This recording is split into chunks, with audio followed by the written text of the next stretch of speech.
How bad is the crack cocaine problem in Louisville? This is undercover video I shot recently of what appears to be people buying and counting white rocks at an apartment building on 29th Street, 50 yards from the front door of Brandeis Elementary School. Buyers who get stuck without a way to smoke crack cocaine there can find help conveniently at nearby stores. Hey, can I get a kit too? Okay. Yeah. That voice is me, undercover with a hidden camera, asking the clerk at Dixie Food Mart for what's called a kit. A small glass pipe, a copper chore boy scrubber that serves as a filter, and sometimes a lighter included too, all packed in a small brown paper bag. Basically, a crack cocaine smoking kit. Thank you, sir. Thank you. You have a... You too. This kit purchase is made at Dixie and Standard, right across the street from an addiction recovery center, and right in the middle of a zone with high illegal drug arrest numbers running from Dixie Highway to 28th Street. I went out undercover with a coworker to convenience stores in that zone and asked a simple question. Can I get a kit too? A kit? Without requesting the individual items, they're assembled and bagged up right there, like Daily Mart at Dixie and Wilson. $5.55. Can I get a kit? Same story at 26th and Chestnut. Can I get a kit? Dino's Food Mart at 26th and Broadway. No kid, The clerk at Shorty's at Dixie and Date tries to talk my coworker out of it while packing and selling her a kit for the second day in a row. A couple stores we visited, No, we don't. Okay. I'm sorry.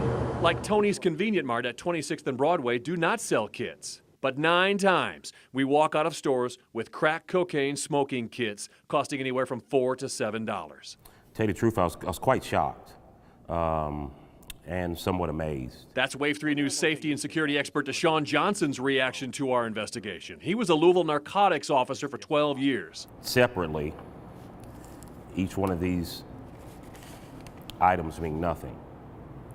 But when you combine them, they become what's called drug paraphernalia. In Kentucky, kits designed for use in converting, processing, or preparing controlled substances are a Class A misdemeanor. And what you're doing is that you're perpetuating drugs in this community and you're profiting from it. So you're no better than the local drug dealer himself. When we went back to the workers who sold us kits, we encountered denial, then ignorance of their purpose every time. Because we bought them directly from you, ma'am. Do you know what you're selling here? I didn't sell it, so why you coming at me about it?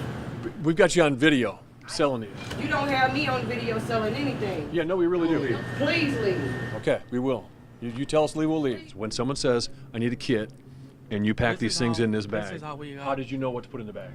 This is how everybody does. It's not just me. No, it's several stores, I know. Yeah, so, I mean, I got no clue what is the purpose of it or what they do. I don't smoke. I don't have any idea. How do you know what to put all in here when someone says I need a kit, like we did? I don't know. This is used for crack cocaine. It's to smoke crack cocaine. I figured it could be something like that, but I don't know like anything about it, you know. Do you know what people are using these things for?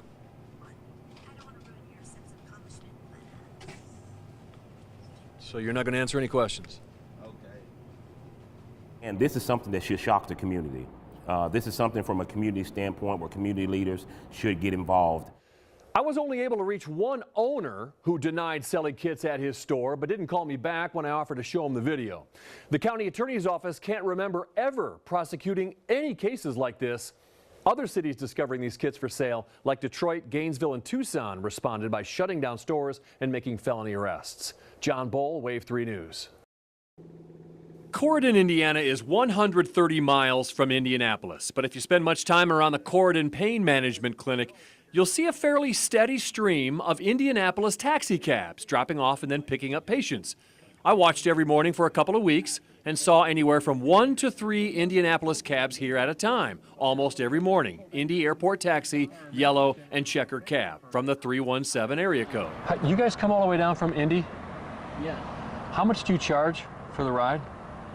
This is the insurance companies, we don't know. Insurance company and, picks us up? The insurance company and the Indy Airport company, they make the deal. We don't know how much is it. Well, I came from Bedford, Indiana, so it was an hour and 30 minutes to get here, and it was free. That would normally be an expensive cab ride, Yeah, wouldn't it's it? about $200-300 normally if you pay for cash. It's crazy. Well, he comes all the way from Indianapolis, picks me up, brings me all the way down here. and there's consensus on who's paying. Are you Medicaid? Yeah, so they charge Medicaid just for the ride? Yeah, I do Medicaid. So Medicaid, if you have Medicaid, you want to go to the doctor, it's free. How much do they charge to come down from for the cab ride? My insurance pays for it. Oh, your insurance so does? I don't know. Is it Medicaid? Yeah. The patients I talked to said there are much closer doctors to where they live, but they prefer this place. They actually will treat you and look at more into it in detail and depth and see what's wrong with you and treat you. Okay. Before they actually just, oh, here's some pain pills, go on your merry way. It's not because we're a pill mill. It's not because we're giving out pain medications to everybody. We stress multimodal therapy. The doctor in charge at Corridon Pain Management Clinic says they're getting an influx of patients from South Central Indiana because of the shutdown of a pain doctor's offices in Bloomington, Greenwood, and Peru. He says 140 of their 5,000 patients have come from within Indianapolis city limits, and he estimates only 60% of his patients get prescriptions. Law enforcement is serious about this, and they're not letting doctors off. They're not letting patients off. And Do you feel watched in any way? Yeah, but I think that's good. How much do these cab rides cost? Indy Airport Taxi would not talk to me about it or return email. Indianapolis Yellow Cab would only tell me the rate they charge is $2 per mile. A Medicaid spokesperson writes, trips of this length would require prior authorization and a justification of medical necessity. This authorization is provided by the managed care entity that serves each patient, and the maximum amount a taxi is being paid to transport a person on Medicaid to the doctor and home is $30. Something doesn't add up. Do you know how much they charge for to come down here from there? I got one cab driver to call dispatch and quote me an exact price. $195. $195? Is that if they charge insurance or $195 to insurance? Yeah, if you want to. If you pay cash, it's the same price. Pay cash, same price? Okay. We kept asking questions, but keep running into privacy laws, layers of PR, and lots of red tape. Finally, we took the question to law enforcement. Indiana has the 11th highest statewide opioid prescription rate in the country, and Harrison County is one of the highest in Indiana at 92 per 100 residents. The prosecutor here has been fighting the opioid epidemic for years, and he didn't know about this situation until we told him. Certainly it has piqued our interest. There is a correlation between Medicaid recipients and those that are abusing opioids. One of the issues that we see with Medicaid as opposed to a private insurer is that there's not the amount of checks and balances. Meanwhile, the cabs keep rolling in.